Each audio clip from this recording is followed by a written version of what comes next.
My family is very caring toward me. They had told me that I was just like everyone else and that I was a beautiful little girl. Later, I figured out I was not like everyone else. I had always noticed there was something different about me, but I had never paid much attention to it. The rest of my family was tan with brown hair. I was oddly pale and with white hair. I remember people often asking if I was adopted. No, of course I wasn't. Just because the color of my skin was different doesn't mean that I was adopted. I was a mirror image of my dad.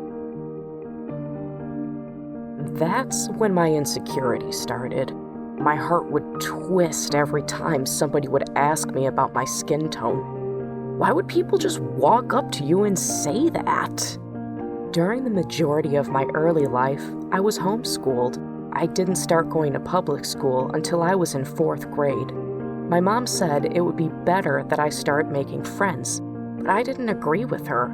I was afraid I would get bullied, and they would think I was repulsive. And I was right.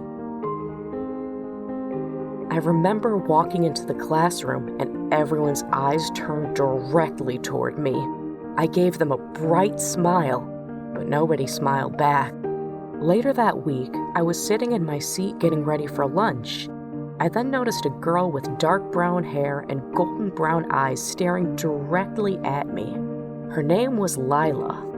I waved silently, but she grabbed my hand. She took a long, hard look at my skin and then said in a sassy tone, "Why can't you just dye your skin?" That was the rudest remark ever. I looked up at her speechless, my heart crushed. The bullying continued in the years that followed. One incident made it even worse.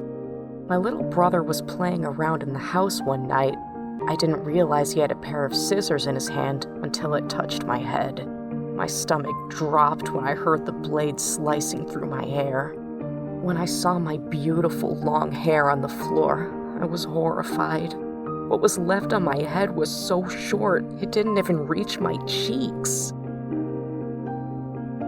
I was embarrassed going to school the next day. Everyone stared at me. Looking at Lila's evil eyes made me see only red. Of course she bullied me, and the other girls followed her example. Even my crush started bullying me. They pointed and sniggered and said that I was ugly. I was broken inside, but I never told my mom about any of it.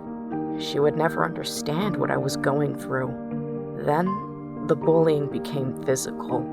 Lila started threatening me with scissors and throwing paper balls at me. Finally, I'd had enough of it.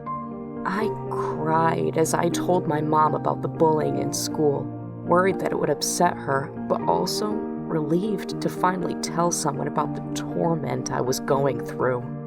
Mom was very shocked and upset indeed, but she believed me and immediately called the teachers.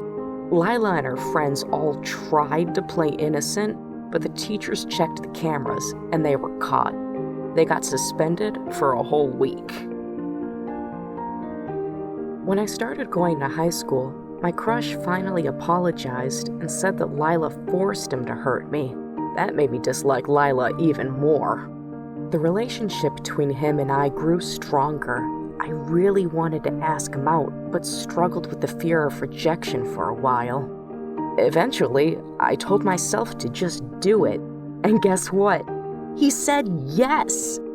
We ended up going to prom together. Everyone stared at me during prom, but I just stared right back at them.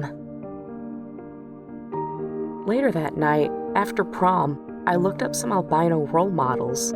All of them were so pretty, and I realized that having my skin tone doesn't make me repulsive at all. It makes me unique and beautiful in my own way.